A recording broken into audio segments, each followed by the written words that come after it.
السلام علیکم ورحمۃ اللہ وبرکاتہ۔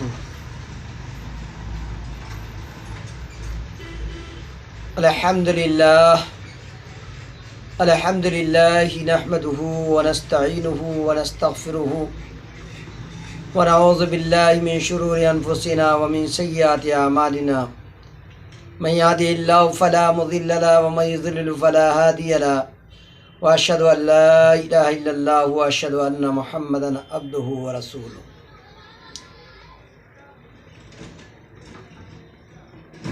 قال اللہ تبارک و تعالی فی القرآن المجید والفرقان الحمید،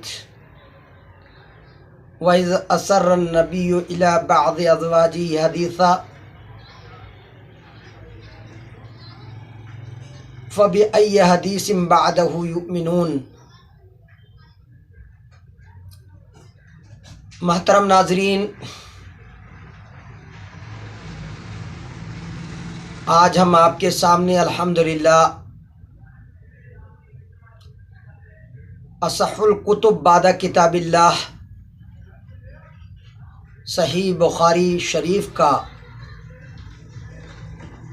پہلا درس آپ کی خدمت میں پیش کر رہے ہیں، اور ہمارا مقصد اس سے دین کی اشاعت اور اس کے مسائل کی اشاعت، اور ہمارا مقصد یہ ہے کہ طلبہ و طالبات بھی اس سے مستفید ہوں اور ہماری بھی اصلاح ہو۔ ہمارا یہ مقصد ہے کہ اللہ تعالیٰ کا دین لوگوں تک ہمارے ذریعے سے پہنچے اور لوگ اس کو سمجھیں اور سمجھ کر اپنی زندگی گزاریں اور آخرت کی تیاری کریں۔ محترم ناظرین اور طلبہ و طالبات، آج الحمدللہ میں نے جو قرآن مقدس کی آیات آپ کی خدمت میں پیش کی ہیں، ان آیات میں اللہ تبارک و تعالیٰ کا یہ ارشاد ہے کہ وَإِذْ أَسَرَّ النَّبِيُّ إِلَى بَعْضِ أَزْوَاجِهِ حَدِيثًا، کہ نبی کریم صلی اللہ علیہ وسلم نے اپنی بعض بیویوں سے سرگوشی میں بات فرمائی۔ سورہ تحریم کی یہ آیت اس بات کی طرف دلالت کرتی ہے کہ اللہ کے کلام کے ساتھ ساتھ نبی کا کلام بھی حدیث ہے، اور اللہ کے کلام کے حدیث ہونے کی دلیل تو اللہ کے کلام ہونے کی دلیل قرآن مقدس کی یہ آیت کریمہ ہے، فَبِأَيِّ حَدِيثٍ بَعْدَهُ يُؤْمِنُونَ۔ تو کس حدیث پر یہ اس کے بعد ایمان لائیں گے، یعنی قرآن مقدس کے سلسلے میں یہ بات بیان فرمائی گئی ہے۔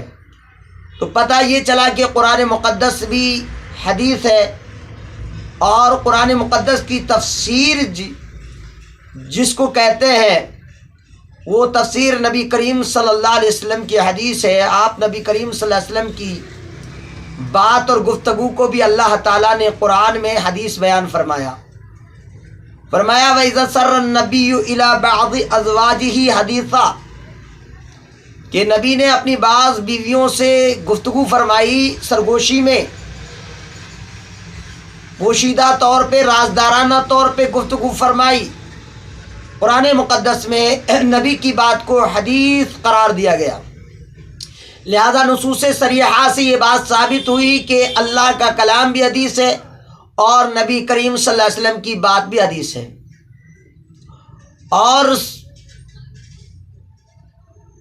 اللہ تبارک و تعالیٰ کے نبی صلی اللہ علیہ وسلم کی بات سے بڑھ کر کسی کی بات نہیں ہو سکتی۔ وَمَنْ أَصْدَقُ مِنَ اللَّهِ حَدِيثًا، اور اسی طرح اللہ تبارک و تعالی کی بات کو جب بیان کیا گیا تو یہ بتایا گیا کہ فَإِنَّ أَحْسَنَ الْهُدَى ہدی محمد صلی اللہ علیہ وسلم، اور سب سے اچھی حدیث اگر کسی کی بیان کی گئی، سب سے اچھی بات کسی کی بتائی گئی تو نبی کریم صلی اللہ علیہ وسلم کی بات ہے۔